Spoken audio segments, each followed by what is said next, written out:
Hey guys, so today's video is another request as usual. This one is from Jamarca Johnson, so thank you Jamarca for the request. I also wanted to do a quick shout out to a really good friend of mine. She just started a makeup channel and I will link that in the description below. Her channel is called AshelyDoesIt and she's really good with makeup and stuff, so if you're interested in that, please go check her out, give her a thumbs up, tell her I sent you, and give her some love. Today's story is yet another request that I have never heard of, and you guys are great at sending me requests that I've never heard of, and it's really interesting to me, and I love it because I'm learning so much about the true crime, I don't want to call it community, but like the content within true crime, just things that I never knew existed. This video is about the American serial killer Israel Keyes. Israel Keyes, as I said, was a serial killer, a rapist, an arsonist, a burglar, and a bank robber. Keyes admitted to violent crimes as early as 1996 with the violent sexual assault of a teenage girl in Oregon. He committed a long series of rapes and murders until his capture in 2012. He died by suicide while in custody, awaiting trial for the murder of Samantha Koenig. Now, Keyes was born in Richmond, Utah in 1978.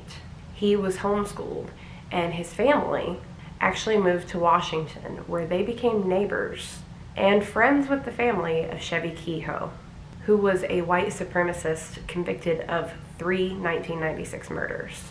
So obviously something about this person probably had some type of effect on Keyes.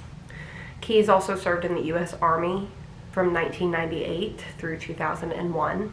Former Army friends of Keyes have noted his quiet demeanor and stated that he usually kept to himself.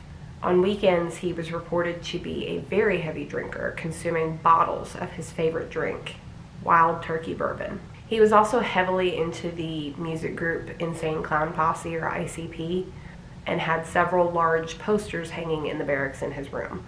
If you don't know much about ICP, they are a very heavy, I don't even know what genre they would fall into, but they have a lot of songs about killing and stabbing and stuff like that. I'm not at all saying that people who listen to ICP become murderers. My older brother used to love ICP, so that's the only reason I know who they are.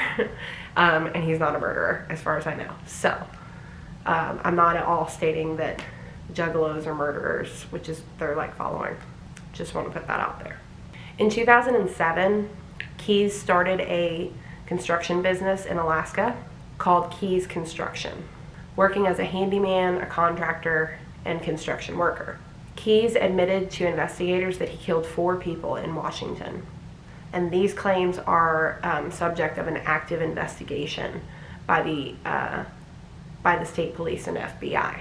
This is another thing I'll go into as well. He killed people in Washington, and he was living in Alaska at the time, I believe. He was very good about going to completely different places to kill people. He didn't really have any connection to these people, and I'll go deeper into that as how that pertains to serial killers, their normal profile, and how he avoided that. Keyes also confessed to at least 1 murder in New York State. Authorities have not determined the identity, sex, or age of the victim, or when and where the murder may have occurred, but they do regard his confession as credible, and this is for 2 reasons. Keyes had ties to New York. He owned 10 acres and a rundown cabin in the town of Constable, and he also confessed to committing bank robberies in New York and Texas. The FBI later confirmed that Keyes did rob a bank in Tupper Lake, New York, in April of 2009. He also told authorities that he burglarized a Texas home and set it on fire. Now, Keyes also claimed to have killed a woman in April of 2009 in New Jersey and buried her near Tupper Lake, New York. Keyes also admitted to the deaths of Bill and Lorraine Currier of Essex, Vermont. Keyes broke into the Curriers' home on the night of June 8th, tied them up, before driving them to an abandoned farmhouse, where he shot Bill before sexually assaulting and strangling Lorraine. However, their bodies have never been found. 2 years prior to the Curriers' death, Keyes had hid what he calls a murder kit, which he later used to kill them near their home. Now, these kits that he would put together, I believe it's believed that he used these kits more than once.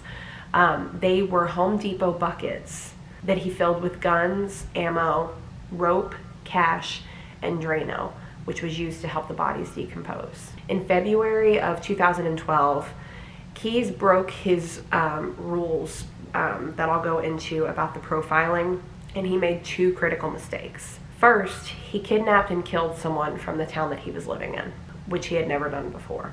Secondly, he let the rental car that he was in be photographed by an ATM camera while using the victim's debit card. This victim was Keyes' last known victim and probably his most, I guess you could call, popular victim, as it's gotten the most media spotlight, was 18-year-old Samantha Koenig. She was a coffee booth employee in Anchorage, Alaska, and Keyes kidnapped her from her workplace on February 1st of 2012. He took her debit card and other property, sexually assaulted her, and then killed her the following day. He left her body in a shed and went to New Orleans, where he departed on a pre-booked 2-week cruise with his family in the Gulf of Mexico.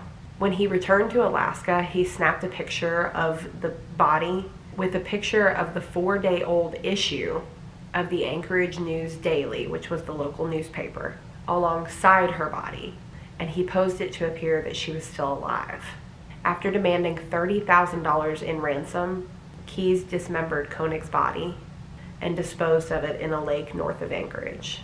Now, according to an FBI report, it is said that Keyes had burglarized 20 to 30 homes across the United States and robbed several banks between 2001 and 2012. He may be linked to as many as 11 deaths in the United States, and there might even be more victims than that outside of the country. Keyes was arrested by the Texas Highway Patrol on the morning of March 13th of 2012 while he was in a parking lot. And this was after he had used Samantha Koenig's debit card, which he had previously used in New Mexico and Arizona, so they'd been tracking him. Keyes was subsequently extradited to Alaska, where he confessed to Koenig's murder. Now, about Keyes' victim profile, a lot of serial killers had a profile that they looked for. It's very famously known that the Summer of Sam was supposedly looking for, I want to say it was women with long blonde hair or long brunette hair.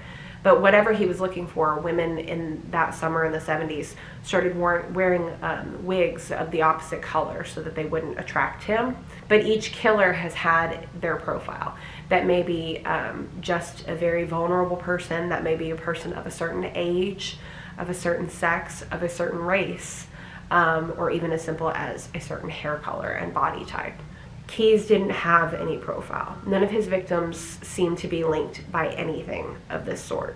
Keyes also planned murders long ahead of time and took extraordinary action to avoid detection. He usually killed very far from home and never went to the same area twice. On his murder trips, he kept his cell phone turned off and he paid for everything in cash.